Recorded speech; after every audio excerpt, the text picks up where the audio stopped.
MBA చదువుని కాడి నుంచి ఇక్కడ వరకు. పోనీ ఇదేమన్నా మీకు ఒక కొత్త వ్యవహారమా అంటే కనుక ఏది ఈవిడ క్యారెక్టర్ మీద, ఈవిడ వ్యక్తిత్వం మీద ఒక కొత్త ఆలోచన అంటే కనుక ఇది కొత్త ఆలోచన కాదు. ఎందుకంటే దానికి ముందే మీరు ఒక ఆలోచన అనేది మీకు బీజం పడింది. ఎప్పుడు పెళ్ళి అయినటువంటి టైంలో గతం అనేటటువంటి ఒక కథ ఉంది. అది మొన్న తెలుసుకున్నాను నేను. మొన్న తెలుసుకున్నారు.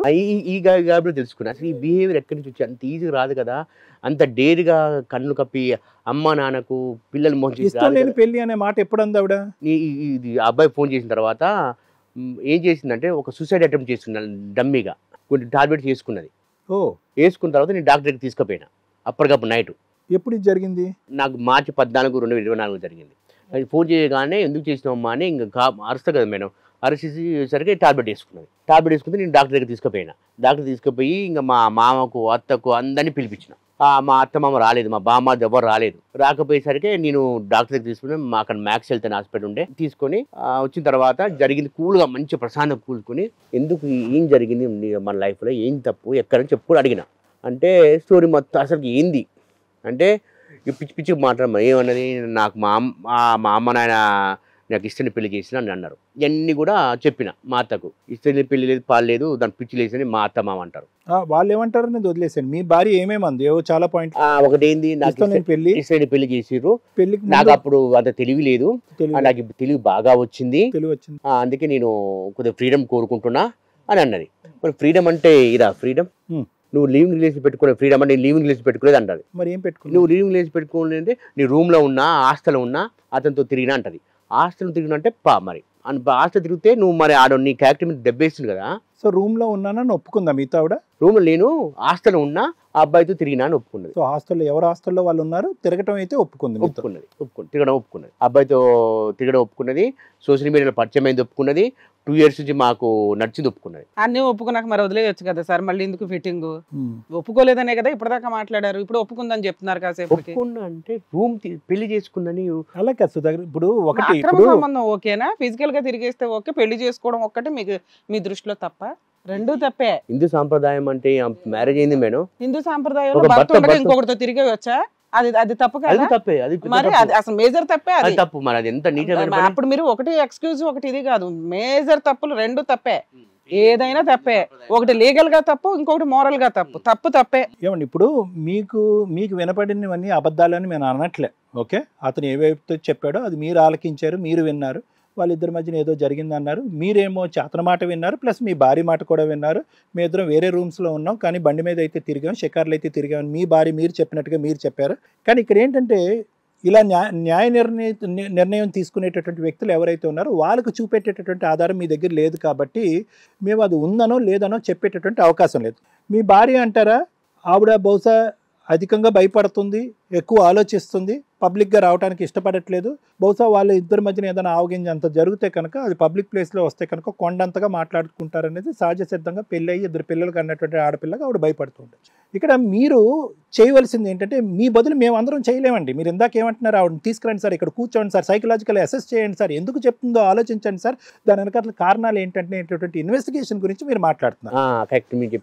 That will not be done. వినండి, మీరు చేసేది పావలా వంతు కూడా మీకు చేయకుండా మమ్మల్ని 75 పైసలు చేయమంటే ఎలా? మీరు పావలా వంతు ఏం చేయాలి? మీ ఫ్రెండ్స్తో పాటు అతను 1కి 100 సార్లు ఛాలెంజ్ చేశాడు, రా చూపెడతానని. మీరు వెళ్ళలేదు, ఎందుకంటే చంపేస్తాడు. పోనీ మీ భార్య దగ్గరికి వెళ్తారంటే కనుక మీ భార్య మీ దగ్గరికి వస్తుంది అంటే వద్దండి, ఉన్న పలంగా మా భార్య వస్తే కనుక 4 మనుషులు పెట్టి చంపు దొబ్బుతుందండి అని భయపడుతున్నారు. అది కూడా మీరు ఎలా చేయట్లేదు. మరి ఇప్పుడు మీరెళ్ళి ఆధారాలు ఎత్తుక్కోరు, మీరెళ్ళి ఇన్వెస్టిగేషన్ చేయరు, మీరెళ్ళి పకడ్బందీగా పోలీస్ కంప్లైంట్ చేయరు. ఇవన్నీ చేయనటువంటి క్రమంలో మా నెత్తి మీద మీరేమంటున్నారు, ఇవన్నీ చేస్తే కనుక పరువు పోతుందండి, ఎవడన్నా నన్ను గనపెట్టి కాల్ చేస్తాడేమో అని అంటున్నారు.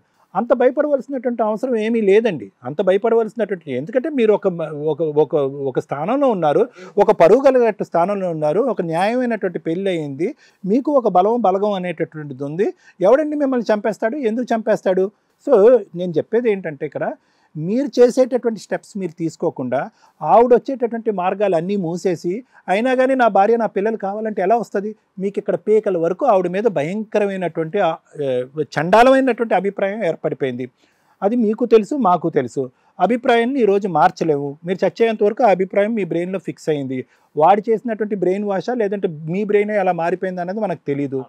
సో ఇక్కడ ఏమైంది అంటే కనుక మీరు చాలా వినేశారు, లోకాన్ని నమ్మించడానికి మీ దగ్గర ఏమీ లేవు, మీరు అడుగు ముందుకేయట్లేదు, ఈ కండిషన్స్తో ఆ అమ్మాయి మీ దగ్గర రావడానికి ఇష్టపడట్లేదు. మీరేమొచ్చి ఆ అమ్మాయి వస్తే నన్ను చంపేస్తుంది అని అనుకుంటున్నారు. ఆ అమ్మాయి ఏమనుకుంటుంది, ఆల్రెడీ నిద్ర మాత్రలు మింగింది, మీ ఆలోచనలు మీ అనుమానాలు మీ మాటలు బట్టి నిద్ర మాత్రం మింగేసి చనిపోవడానికి ప్రయత్నం చేస్తుంది. రేపొద్దున మళ్ళీ మీ ఇంట్లో ఉంటే కనుక మళ్ళీ ఇంకోసారి నేను ఇంకా పెద్ద ప్రయత్నం చేసి ఆ పిల్లలకి తల్లి కాకుండా పోతాను, లేదంటే మీరే ఆ కోపంతోనో తాపంతోనో నేను చంపేస్తారని ఆవిడ భయపడింది. సో ఎవరికి వాళ్ళు అక్కడే నిలబడి ఉన్నారు. ఎందుకు? ఈ వేదిక అనేటటువంటిది గతాలు అన్నీ మర్చిపోయి, గతాలన్నీ వెనక్కి తీసేసి, అనుమానాలు ఆలోచనలు తీసేసి ముందుకు రమ్మని చెప్పి మీరు ముందుకు రావడానికి ప్రయత్నం చేయట్లే. ఒక పక్క నుంచి మీ భార్య పిల్లలు కావాలి అంటున్నారు, కానీ దానికి ముందు ఏంటంటే barrier number 1, hurdle number 2, challenge number 3 అని చెప్పి పరిధులు పెట్టేసుకున్నారు, చాలా పరిధులు పెట్టేసుకున్నారు. అన్ని పరిధులు మీ చేత దాటించి మేమేం ఉద్ధరిస్తాం, ఏం చేయగలం? ఈరోజు మీ భార్యని ఇక్కడ కూర్చోపెడతాం, అమ్మ నువ్వు తప్పు చేసావా, ఏం తప్పు చేసావమ్మా, ఎందుకు తప్పు చేసావమ్మా అని అడుగుతాం. సార్ ఈ పరిస్థితిలో తప్పు చేశాను, లేదంటే తప్పు చేయలేదు అని అంటది. నమ్మేస్తారా? మా ఒపీనియన్ మీరు తీసేసుకుని సార్ మీరు చెప్పారు కాబట్టి okay sir, thank you sir, రేపటి నుంచి నా భార్యతో నేను హ్యాపీగా ఉంటాననే నమ్మకంగా వెళ్ళిపోతారు. కాదు సార్, మీ మైండ్ కంప్లీట్గా 100% కాదు 210% పొల్యూట్ అయిపోయింది కంప్లీట్గా ఈ ఆలోచనతో, అవమానాలతో. అందుగురించే రమ్య మేడం ఇందాక చాలా న్యాచురల్గా చాలా కరెక్ట్గా చెప్పారు. ఎందుకంటే ఇంత అభద్రతతో, ఇంత ఇన్సెక్యూరిటీస్తో, ఇంత అనుమానంతో, ఇంత భయపడుతూ ఎందుకు నా పిల్లలు కావాలండి? మీరు దూరంగా ఉండి ఇంత సఫర్ అవుతున్నారు, దగ్గరగా ఉంటే తిట్టుకుని కొట్టుకోరా, అవమానించుకోరా, సూసైడ్ అటెంప్ట్లు చేయరా? పిల్లలకు ఆ ఫ్యూచర్, పిల్లల యొక్క ఫ్యూచర్ కావాలి అంటే కనుక మెంటలీ మనం కరెక్ట్ అవ్వాలి. ఈ వేదికని ఇన్వెస్టిగేషన్ డిపార్ట్మెంట్ కింద దయచేసి వాడుకోకండి. ఏవండి నా మనసును మార్చండి, నా ఆలోచనలన్నీ మార్చండి, నా భార్యని యాక్సెప్ట్ చేసే విధంగా చేయండి అని మీరు ఆవిడ్ని ఇక్కడ కూర్చోపెట్టి అమ్మ నీ భర్తని స్వీకరించమ్మా, ఆలోచించు, గతం దాని గురించి వదిలేసి ఏం జరిగింది అనేది మేము అడగం అనేటటువంటి విధంగా ముందుకెళ్తే ప్రయాణం. ఒక పక్క నుంచి ఇన్వెస్టిగేషన్ అంటున్నారు, ఇంకో పక్క నుంచి ఈవిడ క్యారెక్టర్ కరెక్ట్ కాదు అంటున్నారు, ఇంకో పక్క నుంచి భార్య పిల్లలు కావాలి అంటున్నారు. ఎలా అవుతుంది సార్ ఇది? చెప్పండి మీరు. So you're asking for the impossible. No department can do this. Psychiatric department ఏమీ చేయలేదు, సోషల్ డిపార్ట్మెంట్, లీగల్ డిపార్ట్మెంట్ కూడా ఏమీ చేయలేదు. ఎవరు ఏం చేయగలరు? సో ఇప్పుడు ఈ రోజు వచ్చింది క్యారెక్టర్ కరెక్టా కాదా అనేటటువంటిది ఏదైతే దేని గురించి అయితే మీరు వచ్చారో, నా భార్య క్యారెక్టర్ కరెక్టా కాదా మీరు అసెస్ చేయండి అన్నారో, అది completely wrong intention of coming here. దాని గురించి రాకూడదు. ఇప్పుడు ఏమైంది మీరు? ఎందుకంటే ఇక్కడ విచిత్ర విడ్డూరం అనేటటువంటి పరిస్థితి ఏంటి? ఆవిడ సెక్యూరిటీ గార్డ్ని పెట్టుకుంది అక్కడ, వాళ్ళ నాన్న పెట్టాడు, ఎవడు పెట్టాడు, ఒక కుర్రోడిని అక్కడ పెట్టాడు. మీరెంతో నీతి నిజాయితీగా ఉండేటటువంటి పిల్లలు మీ దగ్గర ఉండవలసింది, పిల్లలు ఆవిడ దగ్గర ఉన్నారు. మళ్ళీ పైపెచ్చి మీరు ఏమంటున్నారు, పిల్లలు బ్రెయిన్ వాష్ చేశారు. ఏమండి వాళ్ళు ఏమైనా చంటి పిల్లలు బ్రెయిన్ వాష్ చేసేటానికి మీ నాన్న వచ్చి మనల్ని నరికి చంపేస్తాడరా అని చెప్పి పరిగెట్టుకుని రావాలి ఇంత మంచి తండ్రి దగ్గరికి పిల్లలు, వాళ్ళు పారిపోయి అక్కడ కూర్చున్నారు. సో నేను ఒకటి సార్, సింపుల్ లాజిక్, ఇది కావాలి అని అనుకుంటే కనుక మీరు అడుగేయకుండా మేము అడిగేయలేం. మీరు మీ పెద్ద మనుషులతో పాటు ఆ అమ్మాయి దగ్గరికి వెళ్ళి కూర్చొని పెద్దరికంగా మాట్లాడుకోండి. అమ్మ రా అని చెప్పండి. లేదు నేను రాను అన్నదనుకోండి, లేదు మరి నాకు ఇంకా బలమైన అనుమానం ఉందనుకోండి, ఆ మహానుభావుడు ఎవడో ఇంకా పిక్చర్లో ఉన్నాడు కదా టెట్రీలో, ఒక్కసారి వాడి క్యారెక్టర్ ఏంటన్నది మీ భార్య క్యారెక్టర్ మీద ఇలా బురద జల్లేశారు మీరు. ఒక్కసారి వాడి క్యారెక్టర్ అసెస్ చేయండి, వాడు చెప్పేది నిజమా, లేదంటే నేను ఇందాక చెప్పినట్టుగా వాడు వన్ సైడెడ్ లవ్, ఈ అమ్మాయిని ట్రాప్ చేయడానికి జస్ట్ ఫ్రెండ్లీగా వీళ్ళు తిరిగేటటువంటి దాన్ని ఈ అమ్మాయి కావాలి అని పట్టుబట్టి ఏవి లేనిపోయిన ఆధారాలన్నీ తీసుకొచ్చి మీ ఆయన్ని బ్లాక్మెయిల్ చేస్తాను, ఇలాంటివి కూడా మన సమాజంలో జరుగుతున్నాయి కదా. మీ ఆయనకి ఇచ్చు పెడతాను, నీ జీవితాన్ని సర్వనాశనం చేస్తాను, నువ్వు నన్ను పెళ్లి చేసుకోవాలి, మీ ఆయన్ని వదిలేసి వచ్చేయాలి, వాడు ఆ అమ్మాయిని బ్లాక్మెయిల్ చేయలేదు అన్నటానికి నమ్మకం ఏంటి? Just hypothesis. ఎందుకంటే మేము ఒక కాయిన్ సైడ్ ఒక సైడే చూసాం, ఇంకో సైడ్ చూద్దామని మేడం ప్రయత్నం చేసేటప్పటికి ఆ అమ్మాయి ఫోన్ కట్ చేసింది. కాబట్టి మనకు అటువైపు వాళ్ళు ఏం చెప్తారో మనకు తెలియదు. కాబట్టి వాడే మీ ఆవిడ్ని బ్లాక్మెయిల్ చేసి ఉన్నది లేని దాన్ని పెద్ద చిత్రం కింద చిత్రీకరించి మీ ఇద్దరు జీవితంలో నిప్పులు పోయలేదంటానికి నమ్మకం ఏంటి మనకి?